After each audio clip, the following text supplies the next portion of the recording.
Hey, welcome everyone to this video. Today we're talking about old camera reviews and why they're not relevant. And you definitely need to see, when you're searching for a camera, what's the latest review and why that's important on your cameras, especially when you're researching and you want to buy a new camera. This is Magnus. Definitely consider subscribing if you like my content. I talk about cameras for videos specifically. DSLR and mirrorless. Actually, at this point, it's just mostly mirrorless. I have like 2 DSLRs. But anyway, moving on.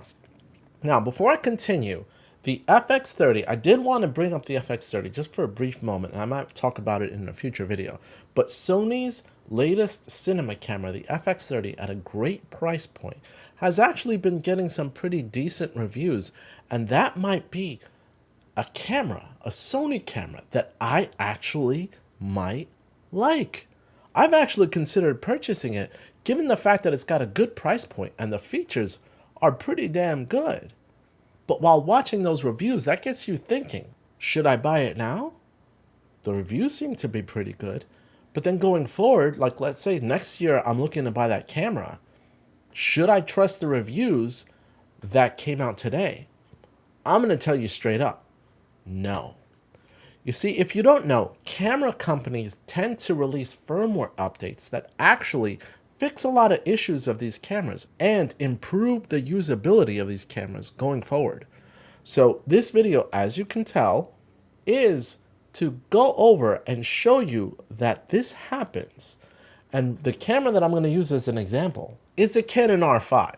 Obviously, this is a camera that I've owned shortly after launch. I pre-ordered it, but I didn't get it for a while because it was back-ordered. But the Canon R5 is an incredible camera, and I've used it and dealt with the issues that it initially had and looked at the reviews at the time. But when I use this camera today, it does not function like it used to when I first got it due to the firmware updates. So when you're researching a camera and you're looking for what's good about the camera, what's not good about the camera, do not trust old reviews. Look for the most recent review on a camera to see if it matters. And we're going to go over a few YouTubers, big YouTubers, that reviewed the camera and said certain comments. And I'm going to basically tell them that they're wrong, because they are. For today's purposes. Not at the time, but for today's purposes. So let's get started. Now, the first review I'm going to pull up, which you see right here, is one of my favorite YouTubers and one that I have kind of a love-hate relationship with, is Matti Haapoja. Matti Haapoja looks at cameras, he does vlogs, he does videos, and he talks about a lot of cameras and video sharing tips and tricks that he'll share on his channel. He's got over 1 million subscribers, and he's a friend of Peter McKinnon, a well-known YouTuber, specifically who specializes in video and photos. Matti Haapoja himself was one who was excited over the R5, and I respect him so much, and I'm such a fan, to be quite honest. But let's look at what he said about the R5 when it came out and why he was wrong. Here we go. Just to give you guys a little bit of an understanding, and in 8K for 10 seconds it's a whopping 1.66 gigabytes. That's a lot of data. In 4K HQ it's 590, and in normal 4K it's also 590, which is interesting. For some reason I thought the normal 4K would be less since it doesn't look as good, but basically the processor just has to work a lot harder. Now in this early review, Matti Haapoja, though he mentioned a lot of things, but we'll go through reviews and mention different specs and see why they're wrong. But he's mentioning the fact that the data rates on recording 8K are so high. It was like 1.6 gigabytes for 10 seconds of video. To be honest, even at the time, he was a bit off because he might have recorded all I for those 10 seconds. But since then, Canon has released 10-bit 422 recording in IPB, which was available at the time, but also IPB Lite, which severely reduces the bit rate and still gives you incredible looking 8K footage at a fraction of the size. So small that you could record 8K 10-bit 422 footage to an SD card with no problem. So Matti was not totally wrong, because what he said still kind of applies, but he didn't say the whole truth, because you can get great looking footage at a much lower bitrate. Let's move on. Now this next video features Chelsea. Now Chelsea and Tony Northrup have an incredible channel. I've actually gone back and forth with Chelsea on a couple of things on a few messages, and she's a great person, great personality.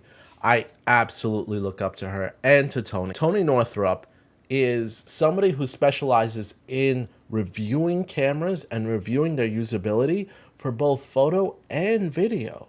He's really great at photos, and he taught me a lot when it came to the photo and video settings in order to get the type of picture that you want. Not only that, but he goes beyond and shows you the differences and the reasons why, for example, that full frame cameras can actually produce images with lower noise than crop sensors, amongst other things. Check out his channel if you don't already. He's just absolutely amazing. So here we have Chelsea talking about the limited record time on the R5. It's like 30 minutes. I guess there used to be some laws that used to make them keep cameras to 30 minutes of recording, but they're long gone and they don't have to do that anymore. And yet here we are with the R5 still sticking to that 30 minutes of video when we could do more. And another thing is that it only writes video to one card. And if I'm traveling halfway around the world to make a video, I don't want to take the risk that a card is going to get corrupted and I'm going to lose a whole shoot. It has happened to me. Now, okay, so I talked about saying that, okay, that limited record time, that still exists. 30-minute time limit on all video modes. And specifically when it comes to slow motion, it stops after 7.5 minutes. That's annoying, that still exists. But then she continued on saying that there's no dual recording. That is wrong. Firmware updates have actually corrected that on the Canon R5. And now you get dual recording for most modes. You can even get dual recording on 8K footage. As long as it's either IPB or IPB Lite, dual recording on 8K footage. You could dual record on 4K 60. You can dual record on 4K 24 or 30 frames per second. But you can't dual record on 8K RAW, 8K All-I, or 4K 120. But all other modes you can dual record. And it's incredible. And even at the time when she released this review, you could have recorded 8K RAW with a 4K proxy file. So both cards are recording two different file types. So you have options to select what you want to work with. And specifically, a proxy file recorded instantaneously on the R5. So the fact that you had dual recording wasn't really available when she did this review, but that's why you have to look at the latest reviews, because it's totally available. Moving on. Now here's Gerald Undone. He specializes in cameras specifically for video, kind of like I do, but he goes really deep into the technical specs, really deep into the really enhanced testing, which is why I'm such a fan of his channel. But he was wrong on the R5. Not then, but now. Let's watch. Big issue is recovery times. I don't want people to see my table of record times and say, I'm fine, I only need to record 10 minutes at a time anyway. You need to keep in mind that on other cameras, you can turn it off for a couple minutes and then you're back in business. On the Canons, even if you turn it off for 20 minutes, you likely won't get your 10 minutes back, and you'll look like a complete fool if you have a client, a team, or talent waiting for your camera to cool off for 30 to 40 minute periods. And also Now, he talked about recovery times. Canon R5, as if you don't know, back then the Canon R5 used to overheat in 4K HQ or 4K 60, 4K 120, and 8K recording modes. Now these modes overheat the camera significantly, like literally, like you would be stuck when it comes to wanting to record because you were just on limited time and it would freak you out. However, firmware updates actually allowed you to actually cool off the time a lot faster with the Canon R5 shortly after this video was released. And today, those overheating problems are practically gone. I can't remember the last time the Canon R5 overheat on me, because it just hasn't happened. The Canon R5, with the recent 1.6 firmware update, allowed for a high temperature mode that sure the camera gets a little bit hot, and the cards will get hot, especially if you take them out while fresh after recording a long take. They'll be hot, but it allows you to record for a lot longer. I can tell you that I've recorded 8K for the longest time, but cool-off times were also permitted with the camera a long time ago before that firmware 1.6 update, which allowed you to record for a lot longer and not have to wait so much for the recovery time. Though it was a problem back then, it no longer exists. So, Gerald, you were wrong. What can I say? Man, I'm really roasting these YouTubers, but make no mistake, I'm such a fan. Gerald, I would love to meet you one day and just to shake your hand because you're amazing. Anyway, moving on. Enough kissing butt. Here we go. Now here he is, the king of YouTubers, Peter McKinnon. He is a cinematography king. If you haven't subscribed to Peter McKinnon, then what are you doing watching my channel? I'm totally surprised. Are you new here? Anyway, Peter McKinnon is so amazing, and he was probably the first to get his first hands-on with the Canon R5 since he's a Canon ambassador, and he got it just shortly before it actually was announced and launched. So he was able to test it for a while with pre-production firmware. But a lot of people, and especially a lot of people searching on the Canon R5 for a review or comments, are going to click on his video. And unfortunately, even though it's that old, it's going to be their first and only impression on the camera. That's why I think it's relevant to talk about, because if so many people are watching his video and then listening to what he's going to say, they're not going to do additional research. And you've got to know that what he said back then no longer applies today. So if you watch his video today, it's wrong. Here we go. And there was also a couple things that I was unsure of. Example, if you're shooting a lot of 4K 120, sometimes the camera starts to overheat and it gives you that overheat warning just so that the things inside don't melt and it doesn't get destroyed. When you think of a cinema series camera like the C500 and up, those all have huge fans built into them, but we're talking a mirrorless camera here. This is very small. This little thing doesn't have two giant fans cooling it down the entire time, so it gets hot. Of course, the more shooting that you do, you're gonna have to wait. So it makes sense to me that it overheats based off those settings that you're shooting at. For me though, that is one of the downsides. I understand having to wait for the camera to cool down. I don't wanna wait. I just wanna keep shooting. I don't think there's X. If you shoot this much, you have to wait this long, because it's all situational. It's gonna depend on different conditions. Are you shooting in the jungle where it's super hot and humid and all you're doing is 8K and 4K 120? Are you shooting in the Arctic where it's the complete opposite? Are you not shooting much 4K 120? Maybe just a few clips here and there. You're never gonna have an issue. So it all depends on the project, the place, the conditions. It's entirely situational. But it is one of those things that you're gonna have to keep in mind when you're shooting, just in case. I don't think it'll be anything drastic or anything to really worry about. It just makes... Okay, enough of that. So one of his major problems was the fact that it would overheat.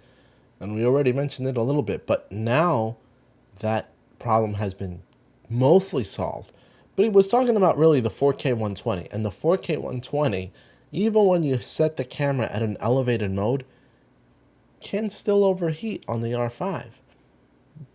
But it's kind of wrong because it doesn't happen that frequently. You can record almost an hour straight on 4K 120 before the camera would overheat on you on that elevated high temperature mode on the R5.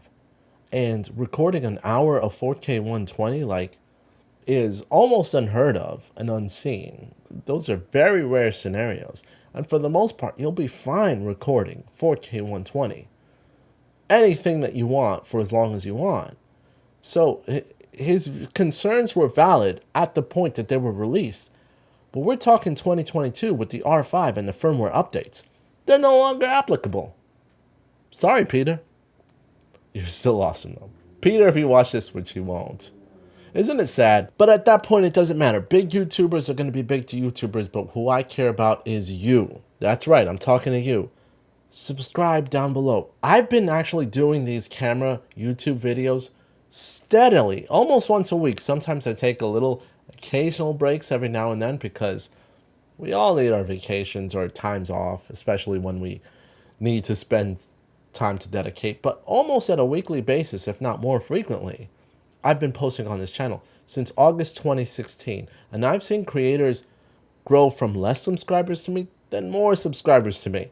And I'm working just as hard, if not harder, to improve what I can do to satisfy you guys. And with all of that, the only thing that I ask, I'm not asking you to buy merch. I'm not asking you to pay me on a Patreon or anything like that.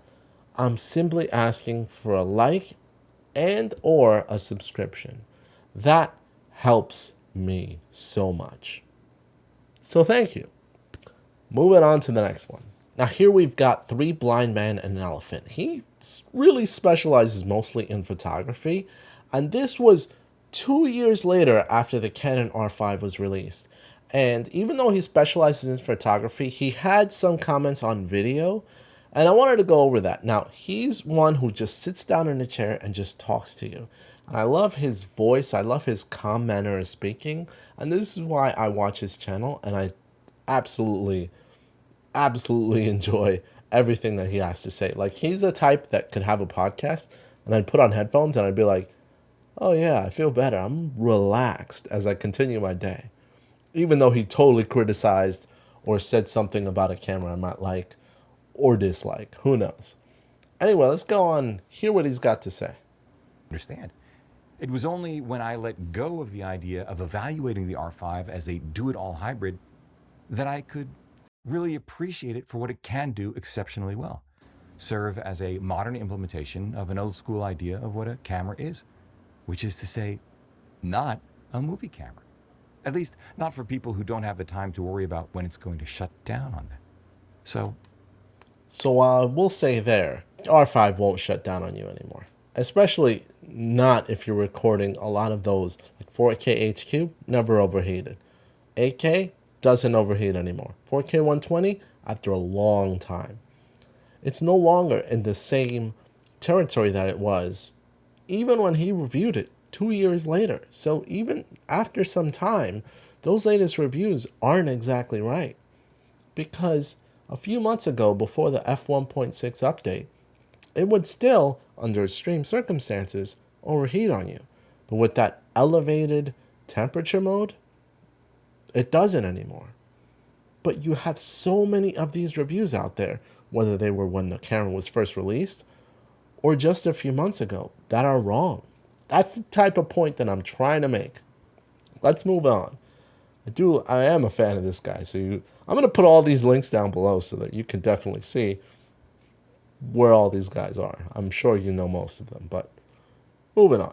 Here we have Jared Polin, FroKnowsPhoto.com, and this is a look at his review after using the R5 for about a year, which I will tell you that he's been using the R5 to record pretty much all of his studio videos up to this day. So he knows the advantages of using the R5 when it comes to a video quality, high detailed video quality.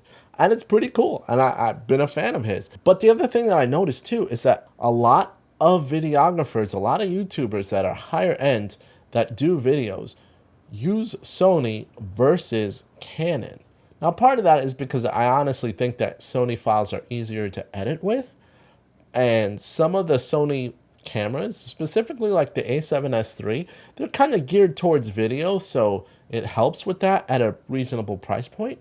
But part of my concern is, honestly, I think that Sony might be paying some of these guys off. Sony's really penetrated a lot of that YouTube video-centric standpoint. It's always like Sony, Sony, Sony for video. And it's kind of like, why? I've actually used Sony files, and I actually do like Sony cameras, but I've used other cameras. Right now I'm using the Blackmagic Pocket Cinema Camera 4K. I use the R5. I use the Panasonic GH5. I use the Samsung. All these other cameras. And it's because I'm not exactly brand loyal. I'm not sticking to one, or I'm not switching to the others. Like, how many videos have you seen that I'm switching from this camera to this camera? And they put that as their thumbnail like it's a big deal. What the hell? Why do you have to be loyal to one brand? Why can't you just use the best camera that you have? Like, I've got the R5, records 8K RAW, but I'm not using it for this video. Like, what's wrong with me? What's wrong with me is that, who cares? Just use a camera that does what you want it to do for the time that you want to do it. And the camera that's best for the job. I actually want to buy a Sony camera. Am I switching to Sony? No. What's the point of switching? A camera will do what it needs to do, and some brands are better at doing some things than other brands are doing at other things. And right now, at least for most of my shoots, when I don't know what I'm about to film, but I need a reliable camera that's going to do everything, it's the Canon R5. Hands down. 8K RAW, internally, no overheating, internal in-body stabilization, 2 memory card slots, and incredible autofocus. Sorry, but none of my cameras have all of those features stacked one against the other, like the R5. But I'm shooting with the Blackmagic Pocket Cinema Camera 4K because I love the freaking image that thing does. Boom! Anyway, let's move on. I kind of got sidetracked there, but let's go. Jared, what do you got to say? The big question is, have we had any issues with overheating? The answer is mostly no. We've set the camera to 4K HQ, which gives us the quality we're looking for and a record time right around an hour before it overheats and stops recording. Now, there's been a few occasions where we've been recording off and on in the studio where we've had to take a break around that 1 hour point to... Here we go again. He mentioned that close to an hour 4K HQ. Now, 4K HQ feature on the Canon R5 is the mode that it takes the entire 8K video and downsamples it to 4K, meaning that you're getting the detail of 8K video but compressed to a 4K video file, which is super sharp. Now, other traditional methods that other high-resolution cameras will do is that they'll like line skip, or they'll just like combine pixels and try to get the best image that you get. It's called pixel binning. That doesn't get you the quality that 8K downsampled to 4K would get you. The R5 does that. Jared's video right here, after a year of using the camera, is that he got an hour before the camera overheats. That no longer applies. The camera no longer overheats. So Jared is wrong. Let's move on. Oh, here we go. Finally, I got to roast myself. This was a video I did 5 months after using the Canon R5 and firmware updates. And let's roast me because I can't escape this too. I was wrong. I wasn't wrong back then, just like none of these reviewers were wrong when they did the review at the time. But today, if you're looking up reviews on the Canon R5 because you're considering buying it, my review, even a few months back, like in 2021, I did that. No longer the case, and I'm wrong. Here we go. Finally, the flaws, because all of this is great. Flaws, no dual slot recording. Really wrong. The camera now dual slot records. We know that. Inefficient codec, and of course the high bit rate and overheating.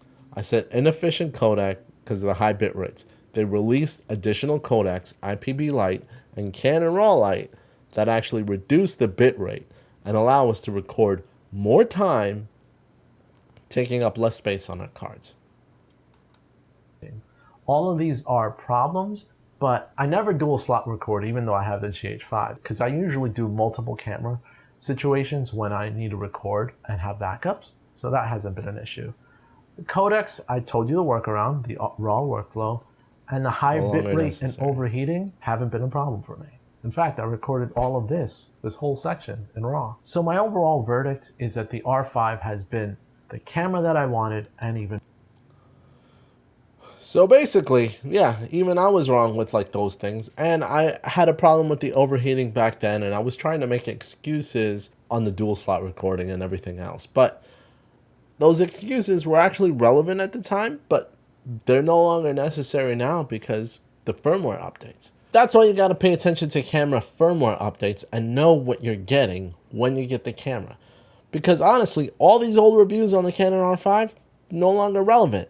That's why you got to pay attention to what's newer. And sometimes the big YouTubers are too busy getting paid the money from different companies to review the latest cameras. And when you're looking for maybe a camera a couple of years old, and you see those reviews and you're like, maybe that's not the camera that I want, you've got to look at probably smaller YouTubers or reviewers that actually type their reviews when they get the camera more currently and know what they're doing, that it has more of an ability to do what wasn't originally reviewed back when cameras are released. And that's quite honestly the truth. Like I said, Sony FX30, just recently reviewed. All these specs and features that it has are reviewed now. But it may improve, and you don't know about it, and you won't hear about it if you're doing your research and look at old reviews. Heck, I released a video a short time ago saying that the 8K in the Sony A1 only does 10-bit 420 recording. But with firmware updates, it actually improved to 10-bit 422. But if I'm looking at old reviews, I see 10-bit 420 anywhere. You've got to pay attention to firmware updates and the latest reviews. That'll give you the best analysis. Let me know your comments down below, and like I said, you can make my day if you subscribe today. This is Magnus, and I'm out. See you guys later.